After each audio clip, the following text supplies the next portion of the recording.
السلام عليكم، أهلا وسهلا بكم بفيديو جديد. وصفتنا اليوم هي كيكة الحليب الساخن.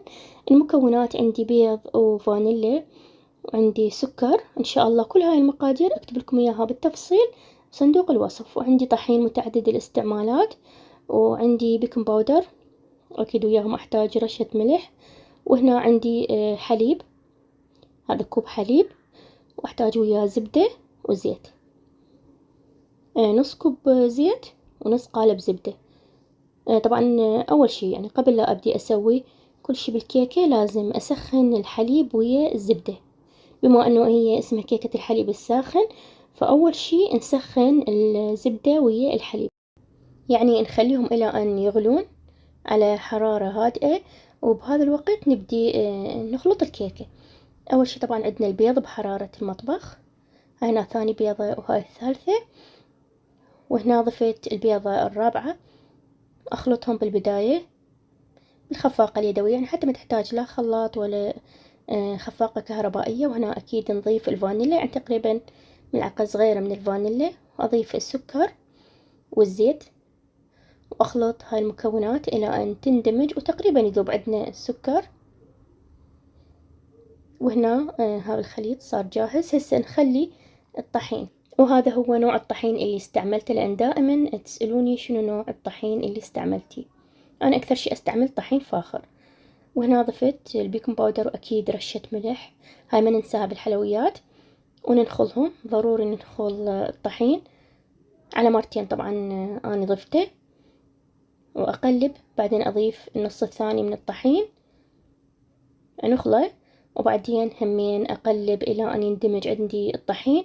وبعد ما يختفي عندي الطحين وينخلط زين، هسه نضيف الخليط اللي هو الحليب ويا الزبدة اللي سخناهم أو غليناهم على الطباخ. لا تخافون ما يستوي البيض ولا يصير له أي شي، هي هالكيكة هيجي أصولها لازم تخلون الخليط وهو يغلي. ونحرك إلى أن يصير قوامها بهذا الشكل. مثل ما تشوفون صار القوام خفيف. هاي الطريقة تخلي الكيكة تصير اسفنجية. هنا حضرت بايركس وأكيد دهنته بالزيت. أوزع خليط الكيك، ولاحظوا هنا قوامه إيش قد حلو. وبالنهاية همين ينطينا قوام الكيكة يكون اسفنجي وكلش هش، وتصير عندنا الكيكة بديل الكيكة الاسفنجية. هنا أحاول أوزع خليط الكيك على البايركس، ويكون عندي الفرن حامي على حرارة وسط.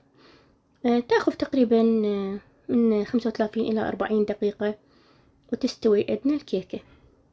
هنا بعد ما طلعت عندي الكيكة من الفرن كلش اسفنجية وهشة وريحتها كلش حلوة، بس تشوفون الجوانب أخذت لون، هذا بسبب الفرن الغازي، فرن الطباخ دائما هو يخلي الكيكة تستوي بسرعة وتاخذ لون. مو مهم، المهم انه هي الكيكة كلش طيبة. هنا بديت اقطعها، اكيد بعد ما تبرد شوية يلا تقطعوها. قطعتها هنا اني مربعات، يعني حسب الحجم اللي حابين تسووه. وهذا هو شكل الكيكة، لاحظوا شلون كلش بيضة ما شاء الله، لونها كلش حلو، وارتفاعها همين زين. اذا تحبون تكون مرتفعة اكثر خلوها بقالب يكون اصغر. ولاحظوا هذا هو قوامها. اكيد هاي الكيكة بديل الكيكة الاسفنجية، يعني تقدرون تحشوها او تزينوها بالكريمة. ان شاء الله تكون عجبتكم هاي الوصفة وتجربوها، والتقيكم بالفيديو القادم ان شاء الله. مع السلامة.